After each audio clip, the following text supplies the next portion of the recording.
Welcome back, my friends, to the final episode of Season 2 of the Kindness Rebellion. In this episode, I spoke with Michael Plischke, the creator of Communiivate, a socio-collaborative platform meant to bring together like-minded individuals who want to use their passion and creativity to change the world, especially in their own communities, which is the biggest reason why I wanted to have Michael on this episode, but specifically as the final episode of this season to really cap off this theme of community and developing community action, because Communiivate enables us to do that. So this was a really amazing conversation. It's really cool to hear some of the things that Michael's been doing, because he designed this app to help bring like-minded change makers into a shared space. And he kind of found himself feeling like, well, I also need to be the change maker. I need to be going out and doing stuff. And so we hear about some of the things that he's been doing in his own community and just the amazing impact that it has had on him so far. And make sure to stick around to the very end of this episode where I share the change that I have made in my community and shared on the Communiivate app. I won't spoil it. Just make sure to watch to the end so you can see it. Thank you so much for being here, and without further ado, let's jump right in. This is a podcast about rejecting tyranny and oppression by cultivating both systemic and individual change. I believe the only way to create this kind of monumental change is to inspire understanding, love, and kindness.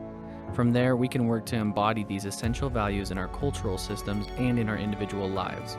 My hope is that by effectively communicating with anyone and everyone, we can establish a shared vision for humanity and explore new ways of living to build a better world for all of us. I'm your host, Nathan Jones, and this is the Kindness Rebellion.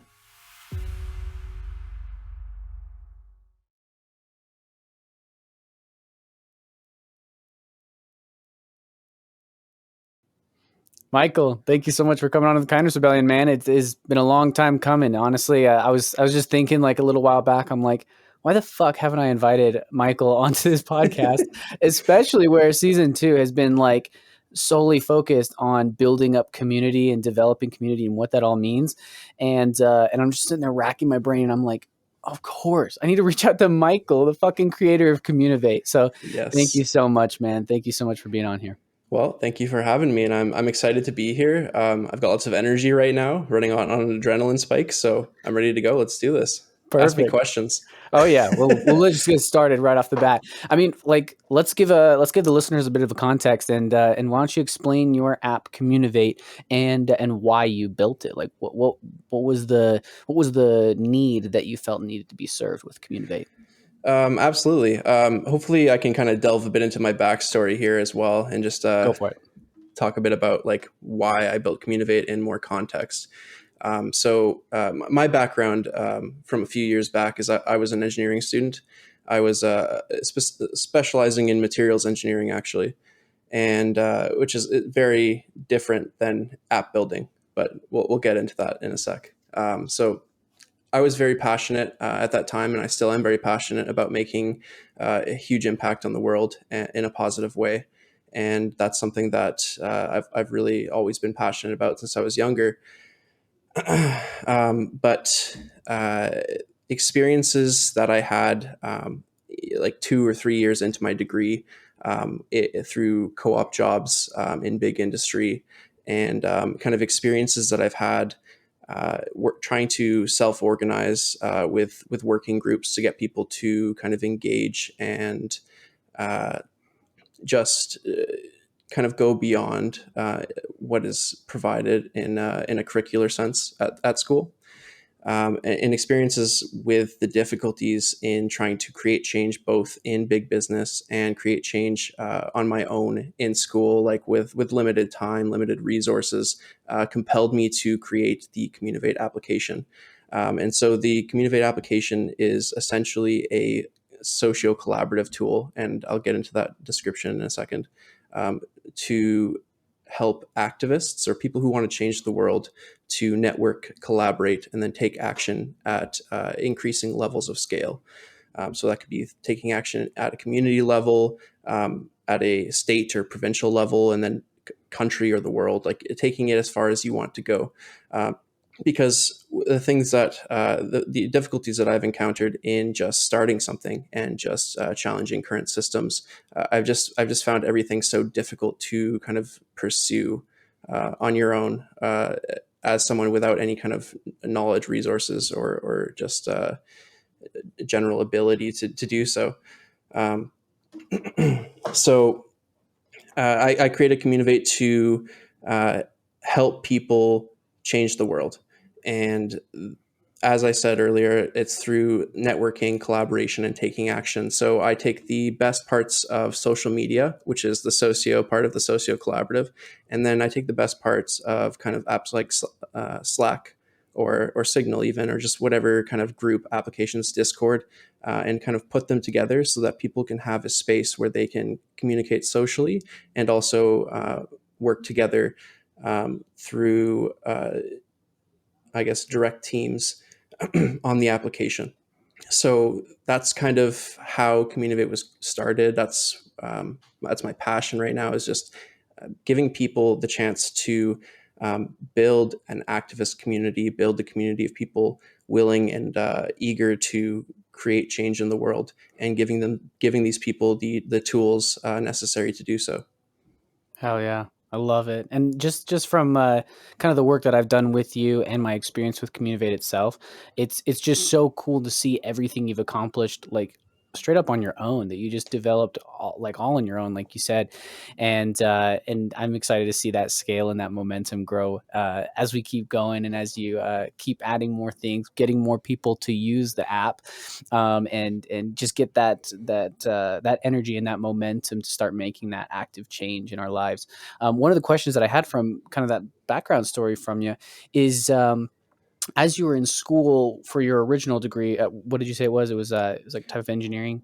Yeah, it was materials engineering, actually. Materials engineering. Did you Yeah. already kind of understand the need for systems change, and how we need to totally reorient our economic systems and the way we interrelate with each other, or was that kind of a process that you were starting to see and then led you to build the app? Kind of what was the transition there? Well, it's actually super interesting to think back on myself in that state, because I was an entirely different person with an entirely different knowledge base. Like, um, I had absolutely no idea that we needed major systemic reform, that things needed to change at such a great scale. Um, I just really, I kind of figured that you could just create some kind of like project or some kind of initiative that would like help a lot of people, and maybe that would snowball and help other people. I didn't even think of things in the context of like capitalism and non-capitalism, or money and non-monetary kind of systems. Like, it wasn't really a factor for me. I never really been exposed to that way of thinking at that time when I created Communiivate.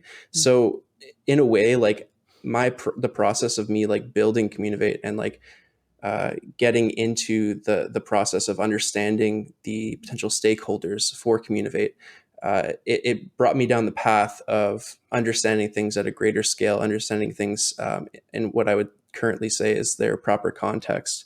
But back then, I didn't even really want to make Communiivate for activists. It was more just, here is a space where people can collaborate and work together and find project groups, people with mutual interests to do good things. And I had no kind of like specifications attached to that. There was no like, this is exactly how I want to use the application. I just wanted to fill in the gaps for people, because I felt that there was lots of gaps for me when I was trying to change the world. I felt like there was lots of things missing, and I wanted to create a space where people could have everything that they're missing in that space through the power of community, through the power of mutual collaboration towards shared interests.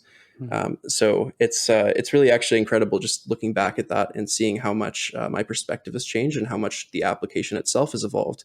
And I think even part of that was part of that evolution is when I started building Communiivate, I actually had an initial version before the version that's currently out. Like, I completely rewrote the application. And that was, I think part of that, the reason that I did that was because of my kind of increased level of understanding of the needs that people may have to actually change the world. Hmm. Awesome. That's interesting that you didn't even have like that social perspective, I guess, until much later. Because like, I mean, obviously that's how we got to know each other, was like through the Moneyless Society, and kind of as we both had entered that space of like, no, we need systems change, and we identify like capitalism as the problem and the monetary system specifically, and things like that. So what that kind of makes me wonder is, did you just have like a need for community when you decided to develop this app? Or like, I guess, what led you to decide on a focus of community and being able to organize people to take action within their communities? What kind of drove you to that conclusion? So I'll take like a very particular example of my past experiences. So before Communiivate, I had a lot of projects on the go. There's a lot of things that I wanted to do, a lot of things I wanted to try. But namely, there was an initiative that I started that I wanted to turn into a student club at one point, and it was called Engineering a Better Haiti. So if you didn't already know, I have past experience in raising funds for Haitian construction in rural villages. Oh, I have a hard time saying rural, Rural. rural.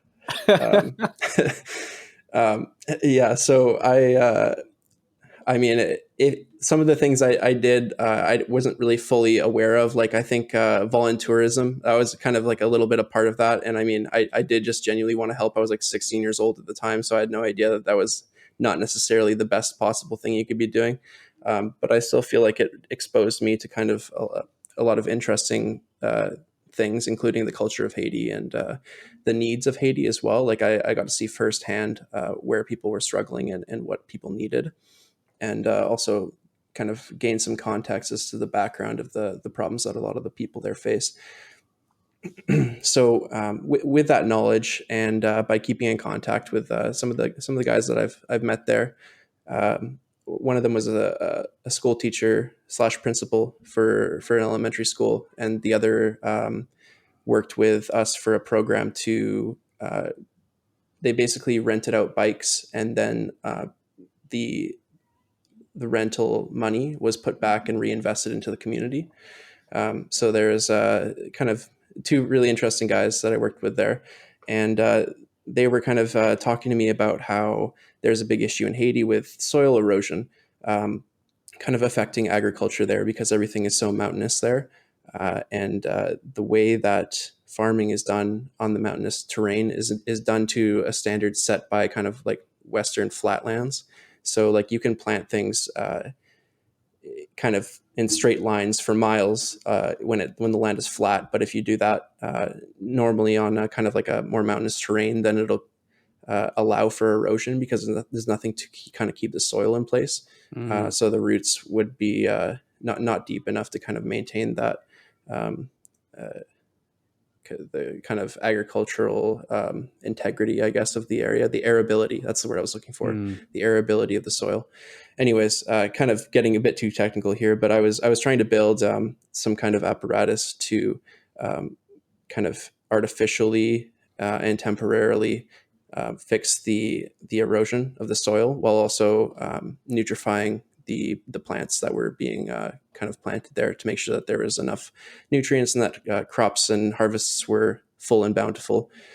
So I tried to get people interested in this. Like I had this idea, I had this patent pending idea of like something called an erosion control plant pocket.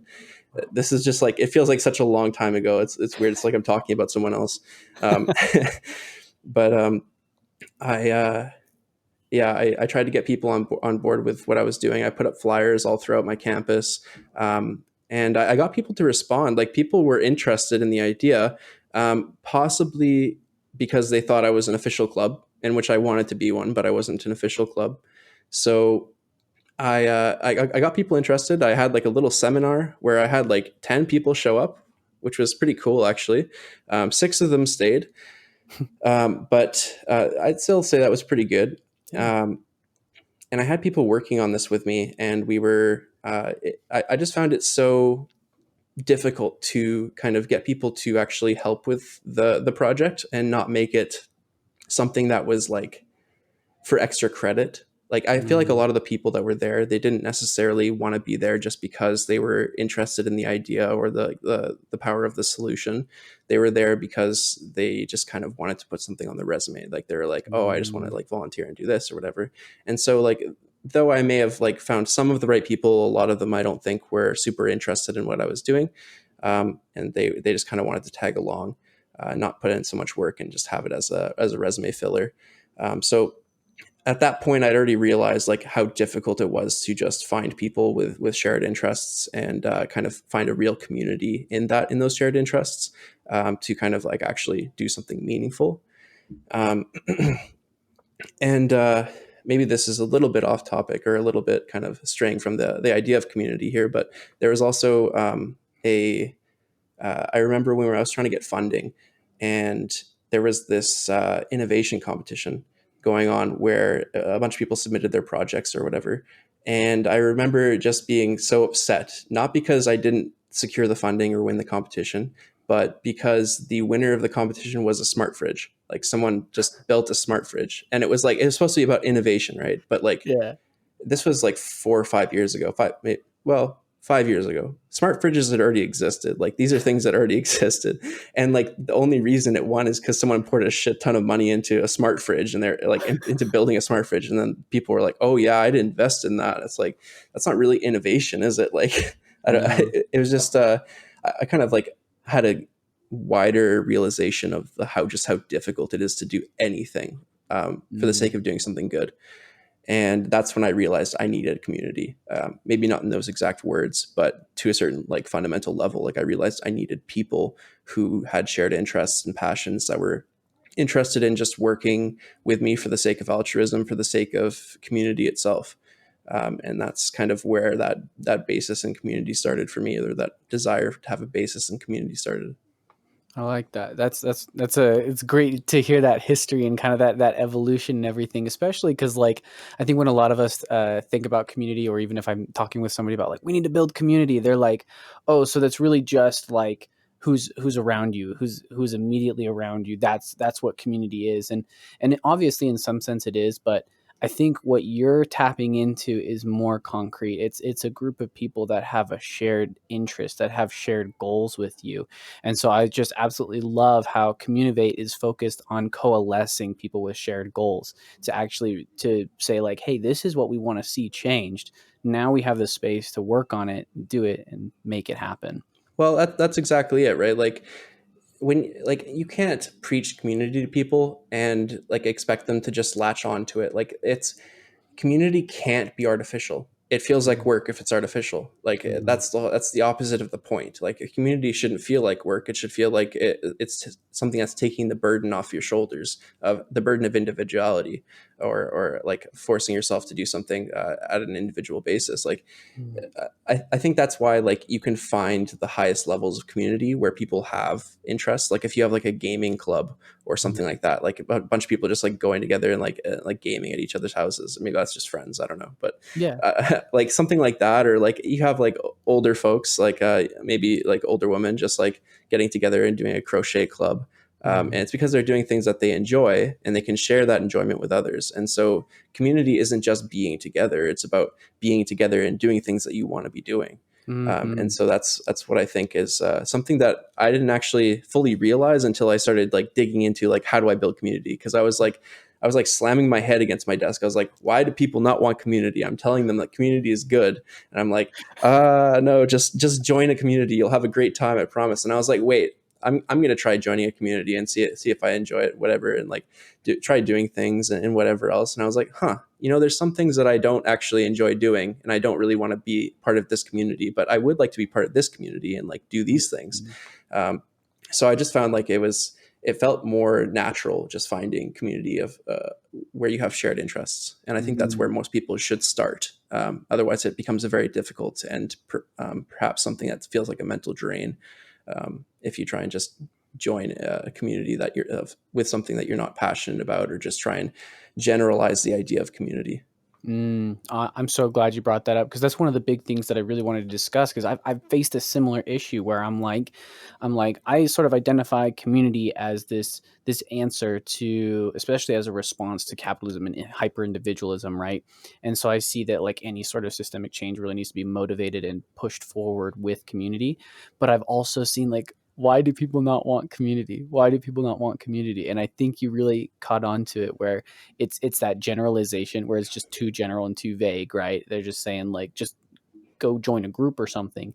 But I'd love to dive further into, like, do you think there are other factors that are causing people to be maybe wary or afraid of community to the point that like they just don't even want to develop it? Like, have you run into that and seen that perspective, and what do you think is causing that or affecting that?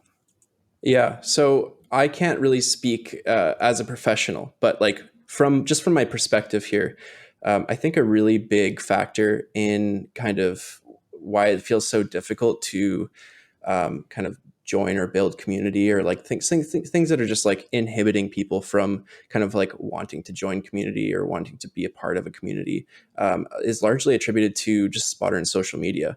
Mm-hmm. Um, and I understand that Communiivate is a social media app, but there's a very big distinction between most modern kind of mainstream social media applications and what Communiivate aims to achieve. So, mon- yeah, modern mainstream social media applications, they will expect you to use the application passively, and they want you to use the application passively because they want people to just sit there and scroll and look at ads. That is their goal. They want people to stay on the application. They don't really want people to interact unless it's going to increase just the overall engagement of the users on the application, so that they can stay on the application longer. And what these social media giants have found is that people will respond um, kind of more. What's the term exactly? I guess like when you're like Engage kind of, more. what's that? Like, they'll engage more. Yeah, I guess they'll engage more with the platform when they are either finding things that uh, trigger, like kind of trigger a negative emotional response, or a very Mhm. positive one. And it's a lot easier to trigger a very negative emotional response, or a negative emotional responses from people. So that's why like so many social media applications will point you in the directions of conflict. And Mhm. so that's just the antithesis of building community, is if like these social media platforms are trying to create conflict, and then they're also just trying to make you passively engage with the platform, so that you're just mindlessly scrolling. And so you don't really like, a lot of people's time are taken up with these social platforms. A lot of people have grown up with these social platforms, like myself included. And what it does is it gives you a false sense of community, I guess. It gives you a Mhm. false sense of community because you feel like you're engaging with all these different people, when you're really not. Like, you feel like it's like, oh, look, I'm talking to this person, or I'm doing this with this person, or I'm planning to do this with this person, through this media tool, or whatever else, and sharing events, sharing pictures. It's like, oh, I feel like I'm in their life. No, but you're not really. Um, so like basically, modern social media, in my opinion, is just everything bad, when you kind of boil it down to how it impacts community. Um, so the difference is with Communiivate is it's not really trying to keep you on the app. It's trying to be a tool, so that people can use it to effectively uh, build community in person. Or, I mean, it's not necessary that you use it in person, but it's not trying to be an addictive platform. Like, we don't show ads through it. I do not condone conflict on the application at all. It's the entire opposite point of what I'm trying to do with the platform. So I think that's a huge one, and that's really like why I built Communiivate in the first place. Like, I wanted it to be a social media platform that was for community building, that was for like positive like engagement and non-passive engagement. I want people to actually like engage with the application so that they can do things in real life. I want people to feel like they are actually accomplishing something, and not just feel like they have to keep scrolling to kind of keep their interests kind of interested.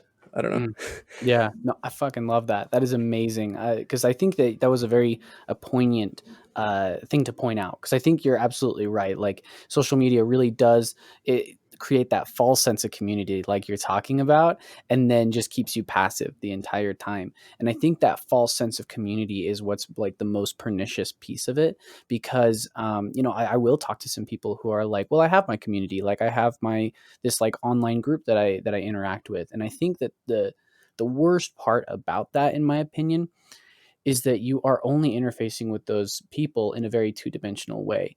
Not only because you are interfacing through a screen, but also like you only have to show up in one specific way, especially when it's a very like echo chamber like atmosphere, right?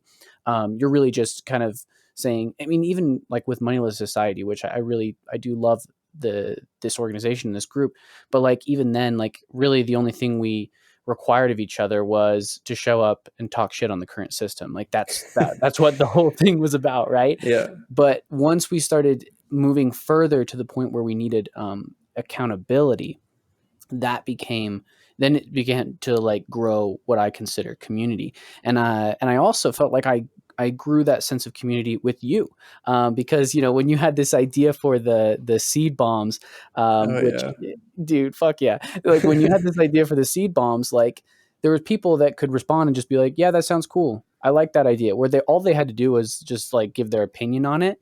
But as soon as I had to like take up accountability and say like, okay, yeah, I'm going to do some like actual work with you on this, it started to develop that real bond. And I do see how Communiivate aims to feed that kind of interaction more than a passive scrolling through just an infinite nothingness, and to drive you towards conflict. So I'm really glad you brought that up, because that's a very, very good point. And then I think, and then another kind of question that I wanted to tack on to this is, once people maybe get past that point, like maybe they wake up and they say like, oh yeah, social media is not creating community, I want to actually create community. And then they try to start building that in their individual or in their lives in the real world. What are some of the barriers that you are seeing in the real world to creating community, and how do you think Communiivate can help overcome those barriers and be a tool to help people with those?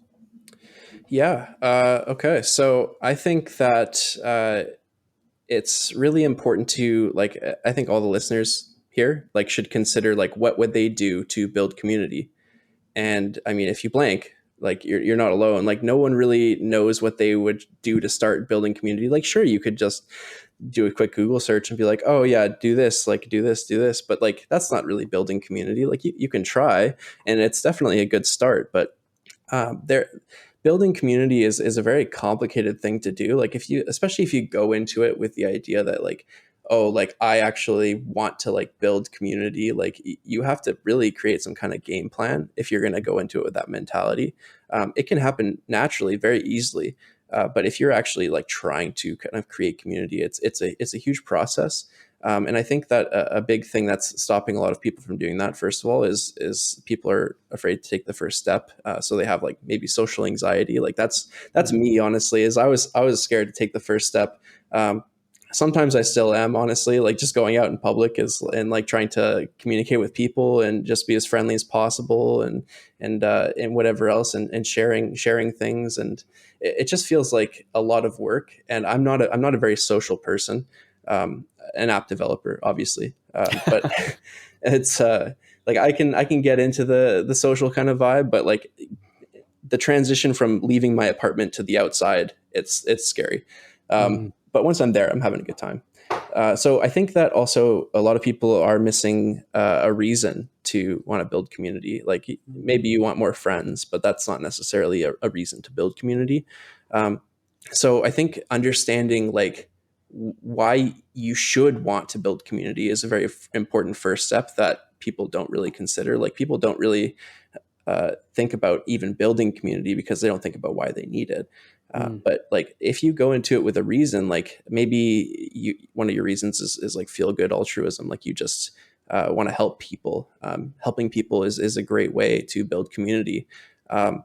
But like you also got to think of it like maybe the reason you want to build community is like you have or you want to build a social safety net, so that you can get help when you need it. Maybe if you have a disability or something like that, that would be a good reason to kind of build community as well. um, mm, so I think that those are probably the two main things is like that are really stopping people from creating community, is like understanding how to do it, taking the first step, so like social anxiety, and then also just coming up with a reason for like why they want to build community in the first place. That's a really good point. I think the why is a huge piece, and then of course how. And I think that one thing I've began to realize is like because I had a similar like process where I was like, I want to build community, even though, like you said, I think community more often like organically grows, I guess. Yeah. And but I kind of went into this mindset where I'm like, I'm going to develop community. I'm going to build community. What's it going to take? I literally Googled it. And then pretty much all it was talking about was like how to build like a customer base. Like it was like, Yeah. like when that's bullshit. Like as soon as you Google like how to build community, it's literally like, how do you build an online following really? Yeah. But as I was Business kind of, needs. yeah, exactly. And but as I was like trying to dive deeper and do more research, one of the things that I was realizing is like, well, in order to build community, you have to know what pieces of community you've experienced that you want to continue like replicating and developing and growing. Hmm. And so what kind of the next question that I had for you is I wanted to understand what are some of the experiences of community that you've had that that you are trying to replicate, that you're trying to identify and bring into a space that you can like nurture and help grow. Um, yeah, what are some examples or experiences that you've had? Cool. Yeah, that's a great question that I'm only semi prepared for, because I think that maybe for the last few months actually I've been doing community building, not wrong, but I haven't been starting with what exactly my interests are, kind of on a more fundamental level, and then bringing people into that. I just went ahead and like, as you know, I've been putting out like flyers to kind of get to get offer odd job services for free to people who need it throughout my community.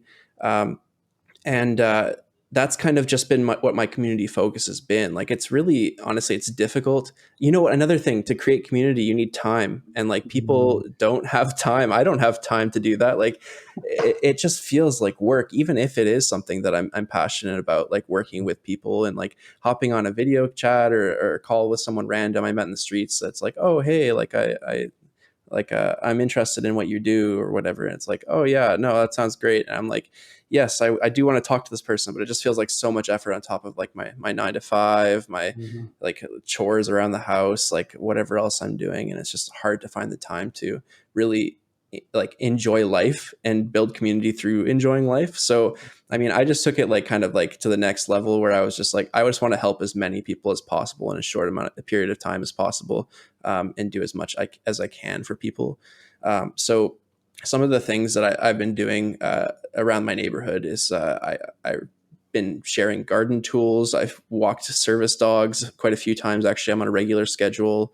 I help my disabled neighbor walk their service dogs every Wednesday. I've helped people with the gardens. Like, I'm a landscaper by trade as well as an app developer, so I have a fair bit of experience there and access to tools. So that's a big help for a lot of people.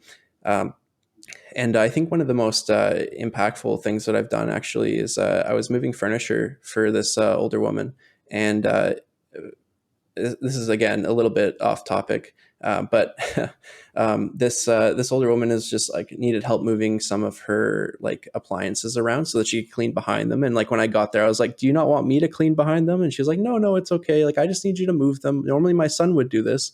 And then it got a bit darker, and she was talking about how her son has like recurrent cancer, and normally he'd be there to help her, but he's kind of going through that, and it's just I think I've found like my place. Like, this is what I enjoy, is helping people, and like helping people doing these little things. Like when I can, just it feels so good to do like so much through so little for people. Like it really doesn't take much to do to really change someone's day, change someone's week, their month, maybe even their life. Right? Like there's a like I remember I got a text from this woman actually just recently, and she reached out and she was just like, "Oh, thank you again so much. Like, I was just thinking about like how you came by, and I'm like, I hope you're doing well." And it's like, "Oh, like I hope you're doing well as well." Like, I really love helping people, and I guess that really is a passion of mine. And it's really great to kind of realize that through genuine action.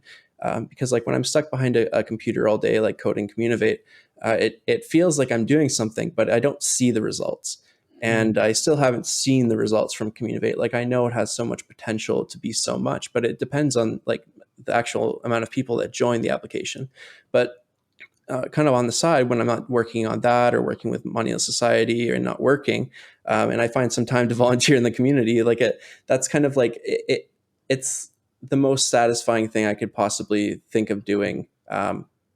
Kind of right now with the limited time I have, like I can't imagine doing anything better. And so that's kind of my core experience, or at least my most recent experience with community. And yeah, I'm loving it.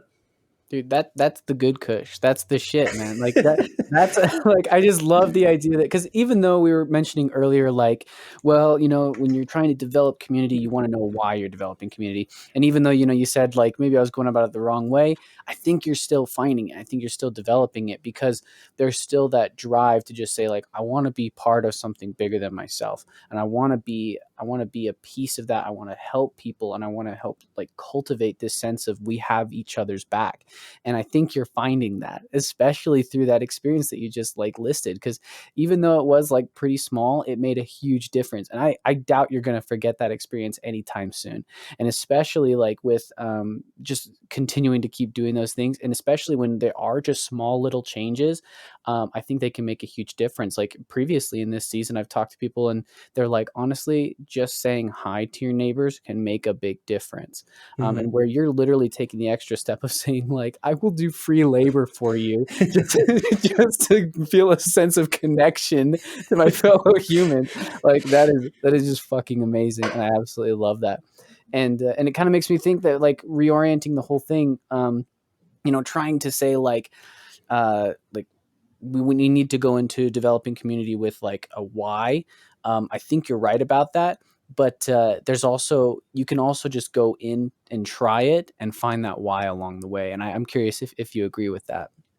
Yeah, I think you can. I just think it's a little bit more work, Like that's the thing, is I tend to do things the hard way. I tend to just jump into whatever I want to do. Like even with Communiivate, like I dropped out of engineering and I just was like, I'm doing this app now. And I had $20,000 to my name, which I spent all in a year and a half, which is actually, it lasted a really long time, but still like I made myself destitute for this application. And I was just like, this is what the world needs. I need to do this. So I jump headfirst into things. I do things the hard way, but I learn a lot in a short amount of time that way. So if there's other people out there that are like me, I to a certain degree, I do recommend that.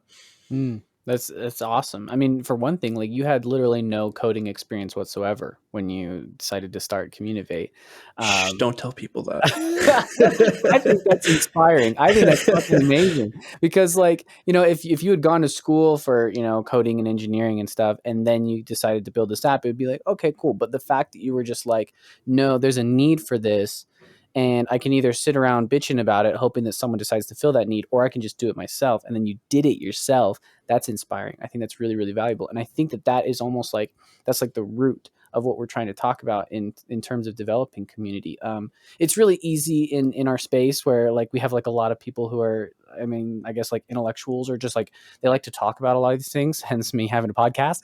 So it's like, it's easy to just be like, well, we know we want this. We know we want this, but not actually do it. And so I think that's a big reason of why I wanted to have you on this show, is because I want to showcase the fact that you are doing it and that you actually went in and developed this app and are making it happen. So, I mean, I'll just commend you for that right off the bat. Thank you very much. I mean, honestly, like I cannot stand just sitting around and waiting for things to happen, or like expecting that something will change. Like I cannot do that. I need to do it myself with my own hands, and I need to do it like ASAP. Like I need to go fast, and I need to do it as fast as I can. Like I spent like 14-hour, 16-hour days like on this app, when especially at near the beginning. Just because like I needed it to be out. I needed it to exist. And like programming is not a fast process. Like not if you're doing it right, which I was doing it right. I hope. No, I'm just kidding. I definitely was. Yeah. No, it's It's meticulous. Yeah, there's just so much like boilerplate code that you've got to like copy and paste. I really dislike programming, but like, Mm, I made it work. Like it's okay. There's some satisfaction that you get out of it, but mhm. it's a dull process a lot of the time, and like things you can spend like 3 days just working on a single update, and like that's, I don't know.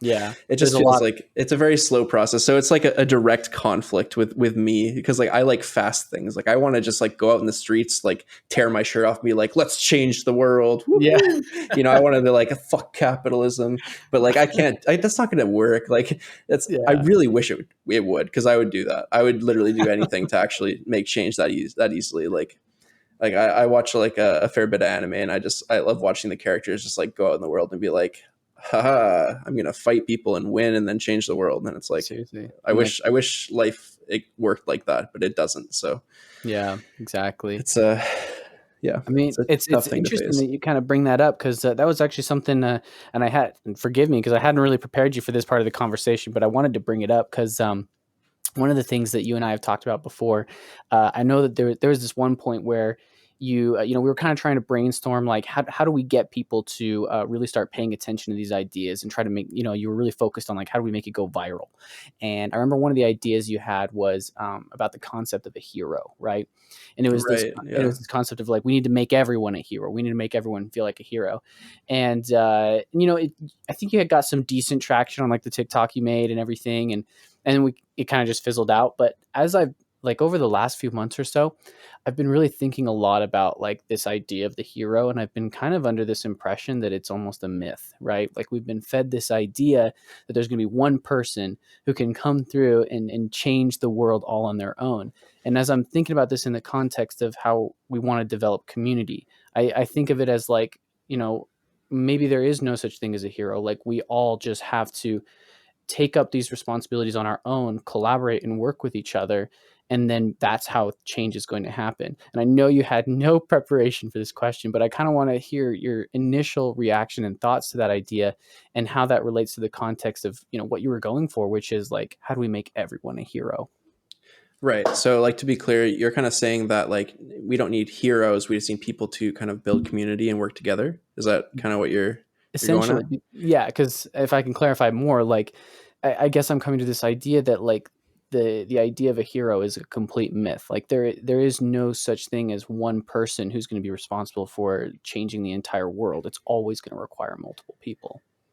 That's definitely true, and I think that maybe you might be kind of mixing up the definition of what a hero is, or heroics, Mhm. versus the idea of a figurehead. Because Mm, like you can have like, I guess this is kind of a complicated topic, and I do remember some of my research from this for sure. So if you have like, think about like Martin Luther King Jr. mhm, Like a lot of people consider him a hero, like a lot of people, mhm, and obviously he was not alone mhm, in his efforts. Like he had a lot of help from a lot of people. He had a lot of community helping him, mhm, and I mean, I don't know the details of how many people helped him, but I do know that he was not alone in his mhm, endeavors. And like I would consider Martin Luther King Jr. as a figurehead. He was great, wrote great speeches, was very good at engaging people, and so to a certain degree, like those people do exist. But I don't know if I consider a hero, or Martin Luther King Jr. as a hero. I don't know if I consider really anyone as a hero, though. I think that people can incorporate heroics into their life, because I think like heroism itself is something that can be applied to lots of people, and mhm, in that way, it makes people heroes by way of being heroic.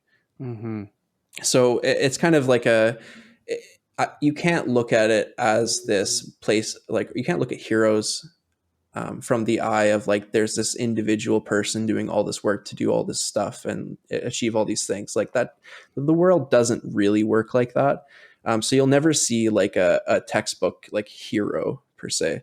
But I do think that there are lots of opportunities for people to display heroics in the actions that they take.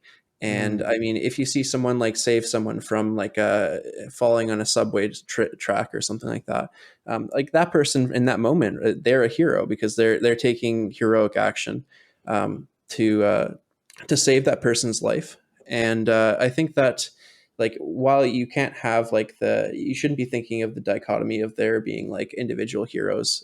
You should be able to still assume that people can exhibit heroics and therefore be heroes at any given point. Hell yeah. I appreciate that distinction because I think that that is where my mind was going off, because I'm thinking of like all of these movies and TV shows and I would say propaganda that's essentially saying like if you want to see the world change, you got to wait around for the one hero, the chosen one. Like that's the kind of like mindset that I'm just like fuck that. That's not how things are going to change. But I really like the distinction that you made where it's not necessarily about waiting for that chosen one or like trying to be that chosen one. It's about displaying heroicism. It's about understanding the qualities that we like determines that make someone heroic and making sure that all of us can display those to make a world that we find better. Is that kind of what I'm Yeah, putting together exactly. from that? Yeah. That's I mean, great. I'd like to be proven wrong. I wish there was like a single individual hero that could change the world. And Just fight if there capitalism. was, it would be me. Like Yeah. I would try and be that.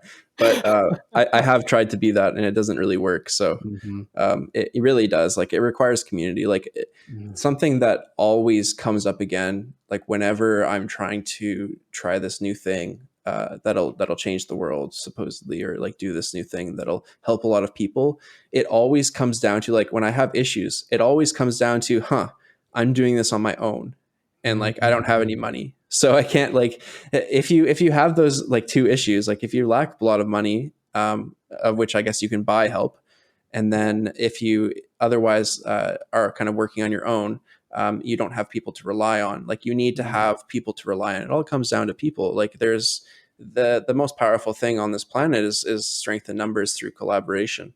Mm-hmm. Community, essentially, like the community is the most powerful thing on this planet in the context of humanity. Like Mm-hmm.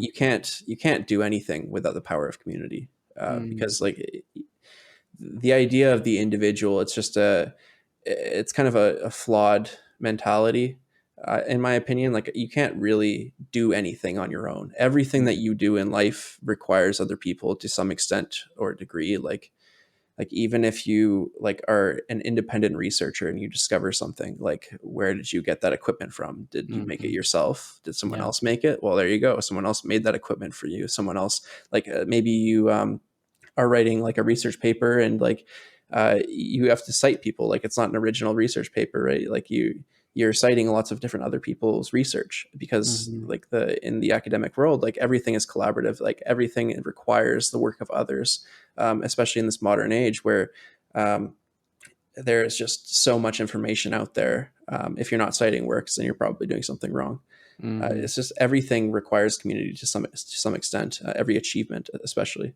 Yeah, I'm really glad you pointed that out because I think that's where I was trying to get at is like I just in America and I'm assuming in Canada as well, like we just are so hyper individualized. That obviously comes from our capitalist culture, which really tries to atomize all of us.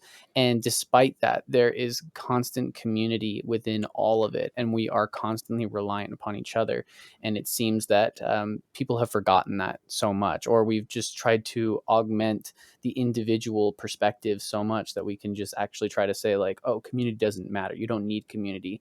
And I totally agree that like you really can't do anything on your own. I was watching this show, it was like a homestead rescue or something like that, and it's just all these people who are trying to be like, I want to be independent. So they wanted to go in homestead and just be in a place like all on their own, really isolated, cut off from everyone, and then they're having trouble with it. That's the entire premise of the show. So these people who had been homesteading their whole lives come out and help them.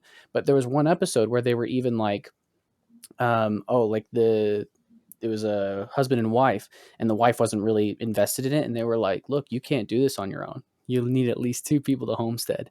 And it was that kind of like clicked something for me. I was like, why are we even trying to be alone? Like, why are Yeah. we trying to be alone as humans? Because like we absolutely fundamentally need community.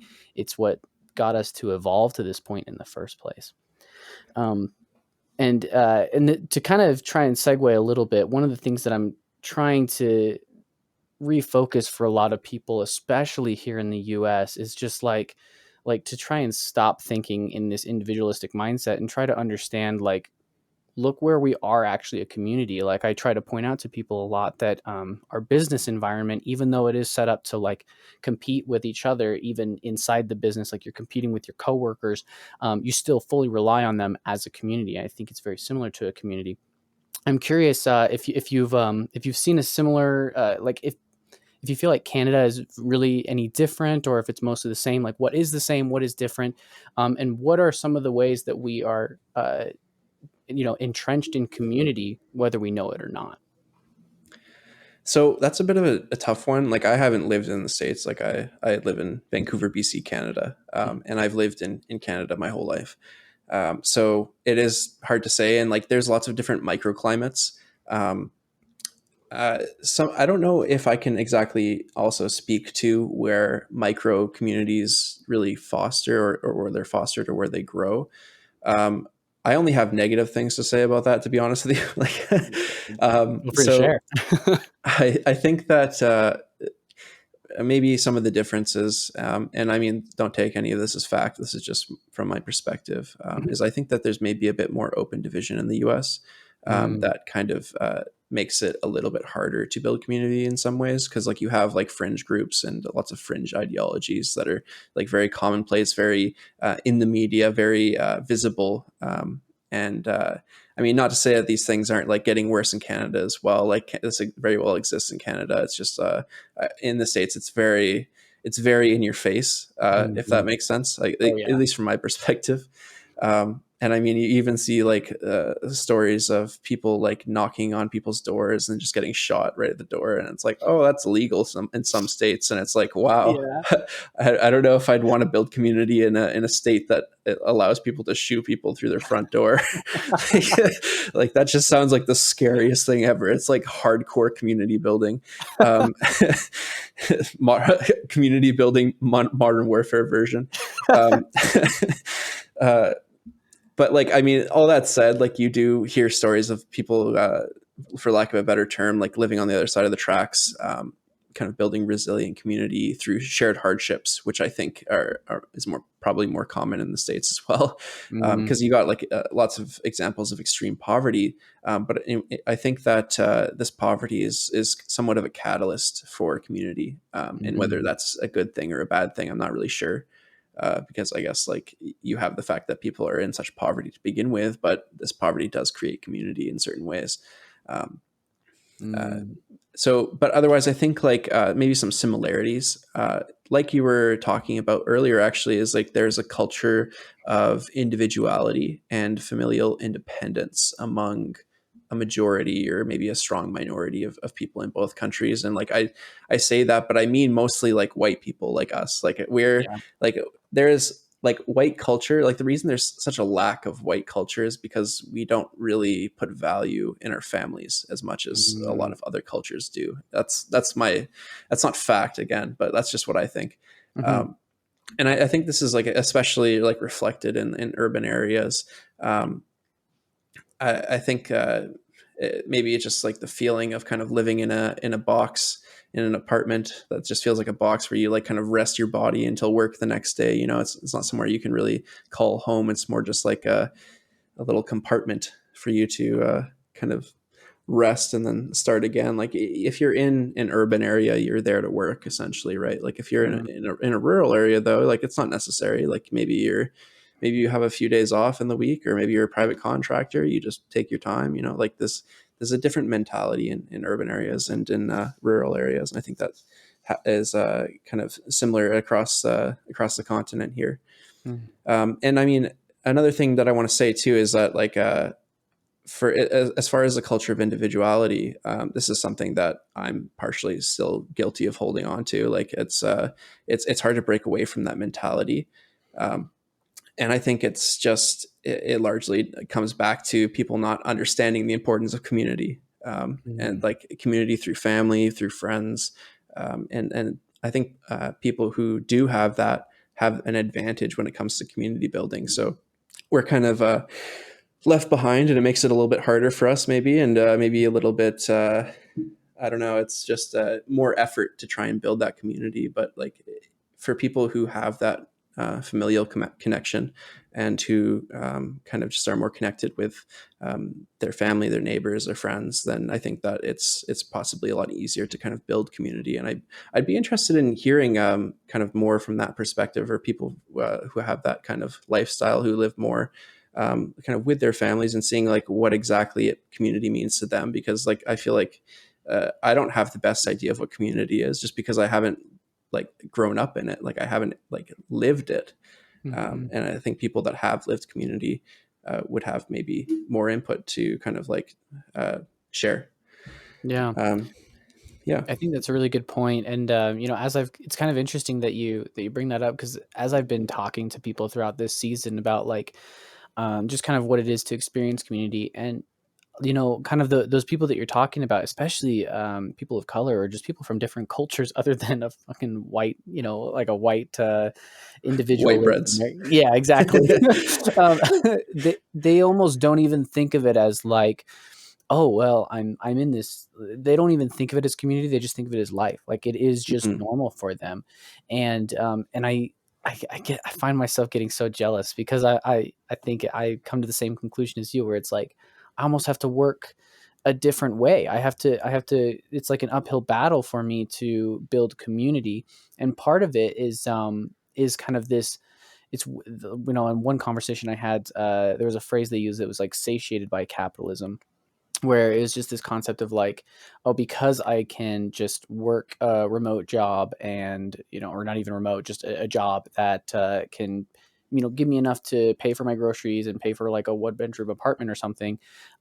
It sort of makes it so that I don't have to depend on anybody, or so we think, right? And so then it just sort of like satiates us in this individualism, where, and then what I'm kind of wondering is what you were talking about, where maybe the shared struggles, or like maybe even like shared poverty, is what has to be a catalyst for creating that cohesion, is what like a- allows people, or even forces people to say like, we have to work together in order to survive, in order to exist.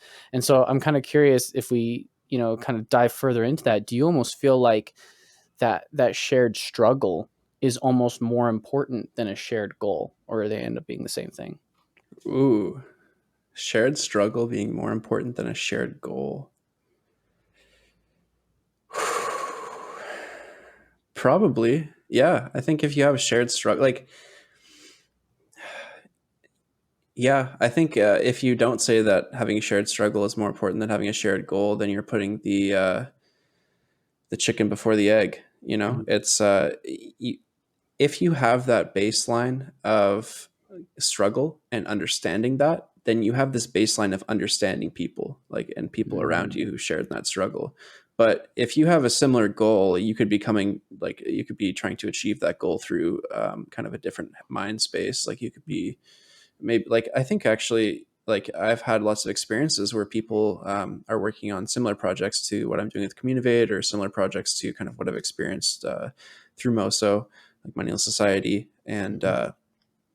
I found these people just tend to be very individual and independent, and try not to really get that much help, or maybe they expect help from people but don't want to offer help. And like there's no, like, I think people just lack this awareness of like the importance of community, and having that shared struggle gives people that baseline to do so. So I Mm, think that overall, like most of the time, I think shared struggle is probably more important than having a shared goal, because if you have a shared struggle, then most of the time you're probably going to arrive at that shared goal anyways. yeah, because that shared goal is probably to alleviate the struggle for everybody, right? Well, That yeah, makes sense. that would make sense to me. Yeah. It's interesting, because as I'm kind of, as we're talking about this, I actually just thought about this lyric from a Mount Joy song that was just like, the pain is what makes us equal. And it just kind of framed like what you were literally just saying, where it's like you come from a shared mindset, right? Because if you have those common dreads, then it's easier to say like, this is a problem we all have. This is what it's going to take to, I guess, achieve our shared goal now, right? Hmm. It's interesting.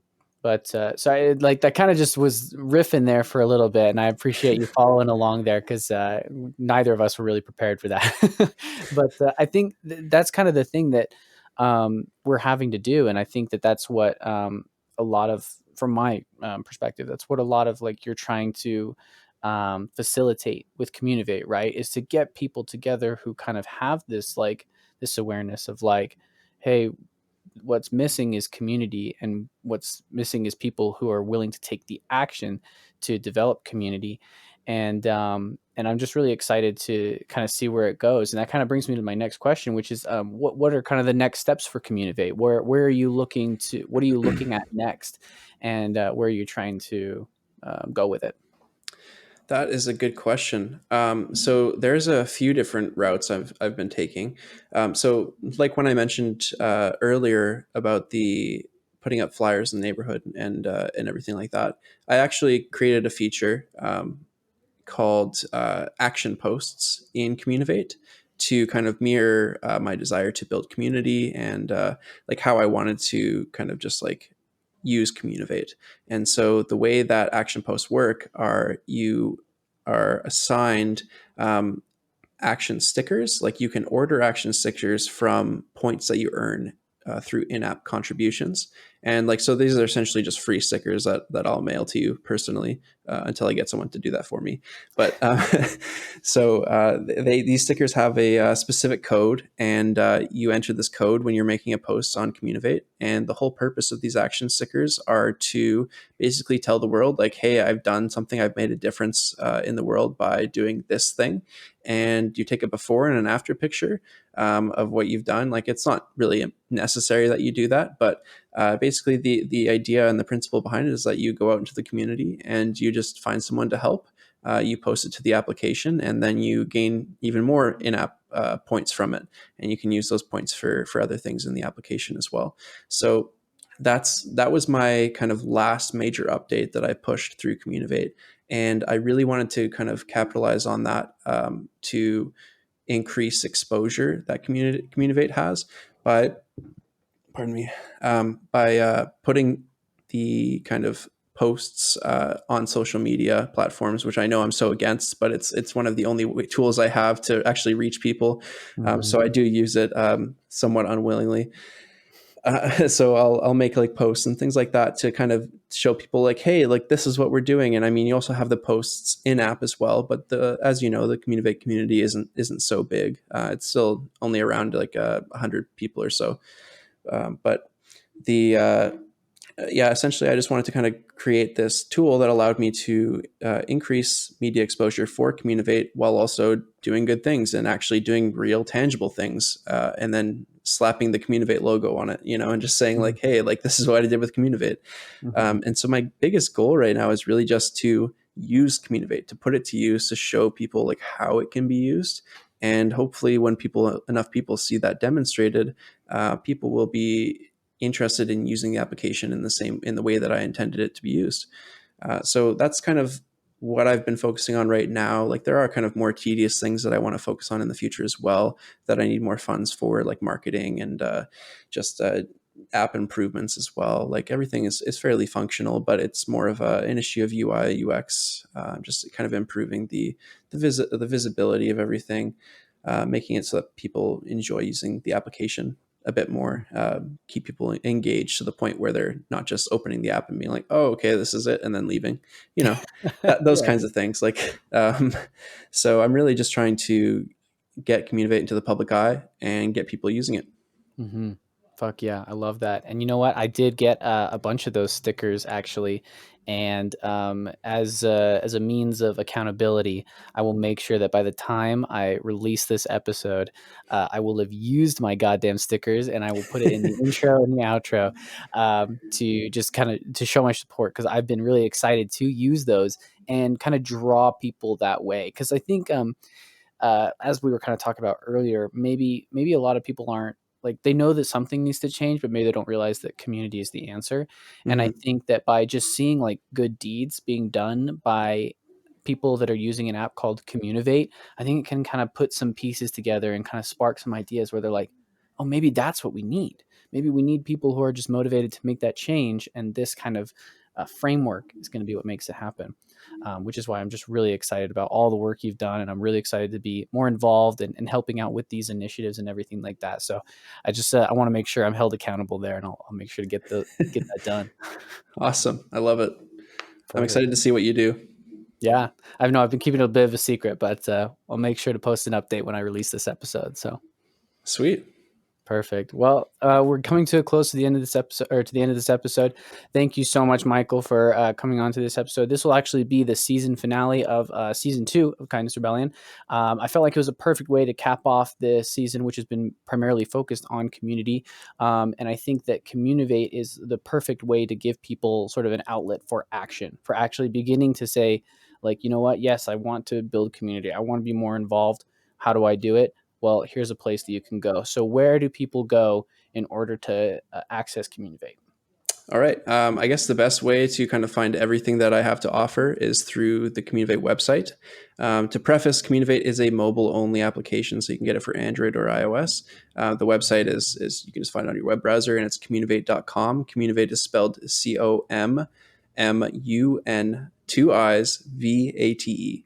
And it's just, the hard part is remembering the 2 I's, but even if you misspell it, it should come up on most web browsers. So you're good there. You know, it was hard for me to remember the 2 I's at first, and then I realized from your logo that it's 2 people. And exactly. Now I will never forget how to spell it. Yeah, no, that's actually, I created the name after I created the logo partially. Like I was like, I'll just do this with 1 eye, and then I was like, what if I put 2 I's and it made them people shaking hands? Yeah. And I was like, you know what? That's better. I mean, it's harder to spell and harder to remember, but I liked the logo, and that's just kind of what I went with. So yeah, I love it. It's awesome. Well, sweet. Thank you so much, man. And for those of all of our listeners, check out the app, download it, interact and engage with it, and let's change the fucking world. Fuck yeah. Thanks you so much, Nathan.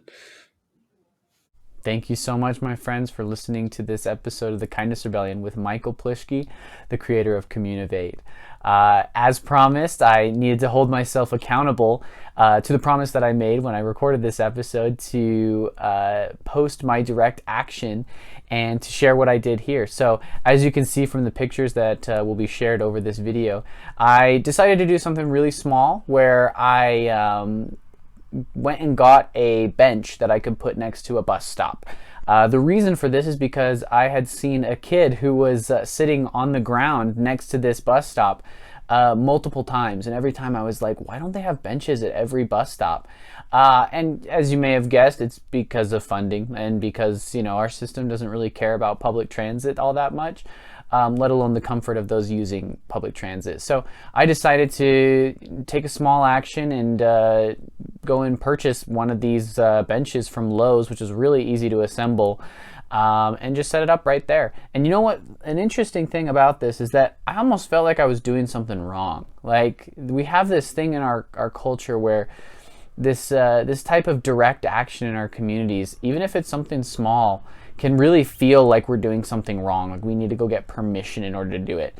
But I think it was really good for me to just feel like, fuck it, I'm gonna go ahead and do it anyways, and I'm gonna keep doing it. Honestly, I have another bench that I purchased as well that I'm gonna be putting at another bus stop, because just in my hometown of Springville alone, I noticed there were 4 bus stops that did not have any sort of bench or way for people to sit comfortably while they're waiting for the bus. And I'd love to do whatever I can to promote public transit. You know, the first episode of this season was with Logan Millsap about car culture and how it's destroying our communities. And so this type of tiny action is really important to me to help preserve what we do have with public transit, and to maybe help promote some people to use it a little bit more often.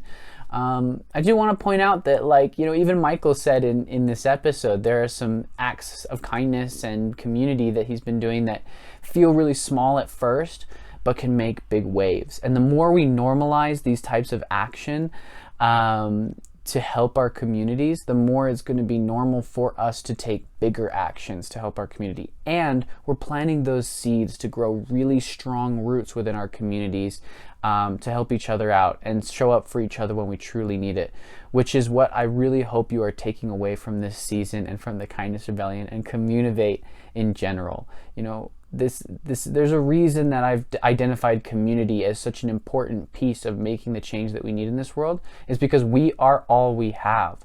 And the more we reconnect with each other and understand how our cultural systems, specifically capitalism, seek to separate us and make us compete against each other, that gives us a very clear path forward on how we can change and fix the issues that we are coming across. And the more we have resilient communities, the more we'll be able to handle anything, and we can change the world. I really do believe that. Thank you so much for listening to this episode of the Kindness Rebellion. Please do whatever you can to embody understanding, love, and kindness in your life, and to use the Communiivate app to make change in waves in your own communities, because this is what we need to do. I've mentioned it multiple times on this season. I'm tired of just talking about things. It's time to take action. And I hope that we can hold ourselves and each other accountable to making that action and making those changes. In fact, I will be sure to continue doing these guerrilla acts of community service, and posting it on Communiivate. So make sure to download the app and hop on there and see what we're up to. Thanks again.